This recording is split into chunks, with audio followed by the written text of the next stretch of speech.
Hi friends, तर आज आपण पकोडीची रेसिपी पाहणार आहोत। कोण याला खेकडा भजी पण म्हणतात, आमच्या इकडे पकोडे म्हणतात। तुम्ही काय म्हणतात ते मला कमेंटमध्ये सांगा। आमच्या इकडे आज पावसाचं वातावरण झाले, त्यामुळे मला आज पकोडे खाऊ वाटले, म्हणून मी आज पकोडे बनवते बघा।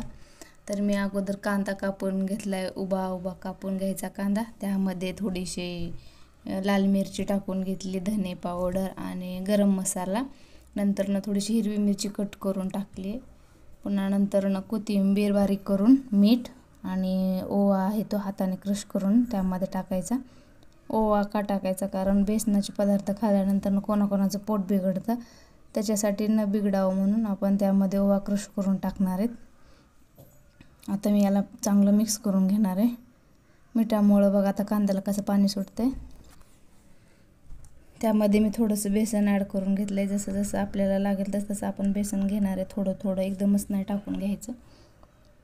मस्तपैकी आज आपण खेकडा भजीचं प्लॅन केलेलं आहे। ह्याच्यासोबत चहा पण मस्त लागतो। संध्याकाळच्या टायमाला छोटीशी भूक असेल ना, तर आपण हे जरूर करून पाहावं। आता हे पूर्णपणे पीठ कांद्याला लागलं असं मी लावून घेते बघा, थोडं थोडं। त्याच्यानंतर पाणी घेणार आहे।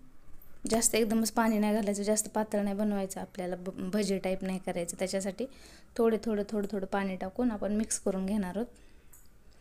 पूर्ण कांद्याला पीठ लागेल असं मिक्स करून घेणार आहोत। या पद्धतीने आपण सर्व मिश्रण मिक्स करून घेणार आहोत। नांदेड साईडला खूप प्रसिद्ध आहेत बघा खेकडा भजी। ते खिचडीच्या सोबत पण, आपण बाहेर गेलो ना नाश्त्यासाठी पण खिचडी भजी खूप प्रसिद्ध आहे तिकडच्या साईडला। आता ह्यामध्ये बघा थोडीशी मी हळद राहिली होती, थोडीशी हळद टाकून घेतली आणि व्यवस्थित मिक्स करून घेते।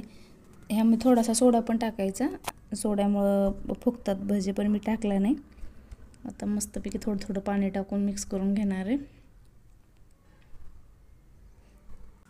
आता इथं थोडा व्हिडिओ फास्ट झालाय बघा। तर मी गरम तेल करून ठेवलं होतं कढईमध्ये। त्यामध्ये आता मी कोण चमच्यानं टाकतं बघा हे भजी, मी हातानंच टाकत आहे भजी। आणि चांगलं गरम तेल झाल्याच्या नंतर टाकून घेतल्याच्या नंतर मस्तपैकी आपण याला ब्राऊन कलरमध्ये, गोल्डन ब्राऊन कलरमध्ये मस्त तळून घेणार आहोत। तर अशा पद्धतीने बघा किती छान दिसते ना। आता ह्याला आपण थोडंसं टोमॅटो सॉस सोबत सर्व करणार आहोत। हे बघा मी काढून घेतले। आता ह्यामध्ये चाळणीमध्ये तेल पूर्ण नितळून जातं, त्याच्यासाठी चाळणीमध्ये भजी तळायचे, तळल्यानंतर काढायचे। आता मस्तपैकी दुसरं हे टाकायला लागलो आपण घाणा।